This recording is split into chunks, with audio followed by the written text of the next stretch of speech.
Well, in 2014, I have a role as acting curator of contemporary art here at the gallery, and the Chartwell Collection exhibition, which is a biannual exhibition at the gallery, is one exhibition that I've been closely involved with. So this is an exhibition that really profiles the increased scope of the Chartwell Collection, new and recent acquisitions, and also some works that I'm bringing out that haven't had representation within the last 15 years.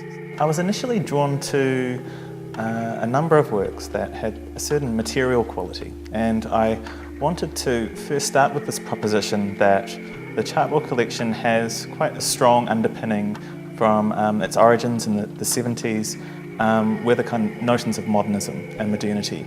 In looking through recent acquisitions, I became quite interested in both mid-career artists and a younger generation of artists that have a strong sense of materiality coming through their works, but with an entirely different language built up around that. So I began to think about how I could start to frame these works, and in my processes of research, I began by simply drawing together a number of works that seemed to me to have certain connections. And eventually one work stuck out for me, a work by Nicholas Mangan, a Melbourne-based artist, who for me started to sum up this new potential for materials to communicate. A World Undone as an exhibition title is in fact borrowed from Nicholas Mangan's work. And in Nicholas Mangan's work there's a focus towards a material, a mineral found in Western Australia called zircon, which is understood to be, would you believe, 4,000 million years old. Nicholas Mangan takes it through this process of being ground down and into a dust-type density, and then he films it in a studio in such a way as to evoke the Big Bang. So there's a certain kind of material potential in this work which is explored, and this for me, while Mangan occupies quite an extreme kind of degree of going through a process with a material, it seemed to me to suggest a certain relationship that artists have with materials. Gabriella and Silvana Mangiano are twins who typically appear in their work together, although Sculpture Sequence, which is the work that we've represented in the Chartwell show, is one of the few videos where only one of them appears. Which one, we don't know. And in a sense, what the Mangiano sisters are investigating is a personal world, which they're sort of seeking to enter us into.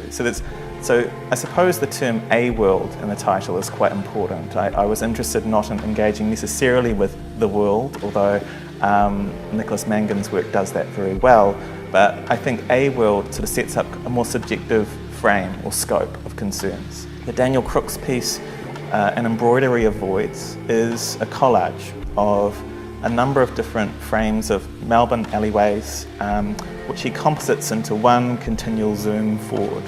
There's a way in which he constructs this elaborate pictorial architecture in such a way that you are immersed still in this one space. There's a constant kind of playfulness going on within the overall experience of the show, between light and dark, between all these different experiences. And you move through quite defined, contrasted experiences at each stage of the exhibition.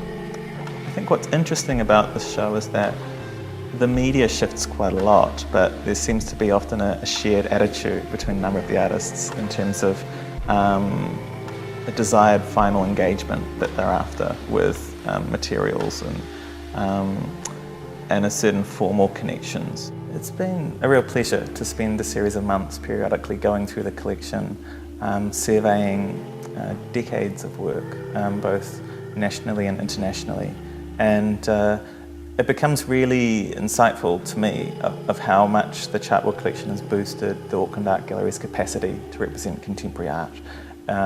So for us it's a really integral relationship that we're continually developing, and a very exciting one. It's fleet-footed, decisions are made very quickly and astutely to acquisition works, and when you look through the collection, and especially some of the more risk-taking collection acquisitions that have been made in recent years, such as works like the Martin Creed, which was simply on paper not a lot of objects to acquisition, but intellectually and culturally is an extremely valuable work. The Jonathan Jones, for instance, which is currently on display in our North Atrium, which is essentially acquisitioned as a series of instructions following that anchor point or model developed through the minimalists and the conceptual artists in the 60s. There is a lot of really bold acquisitions, which for us are really integral to our program.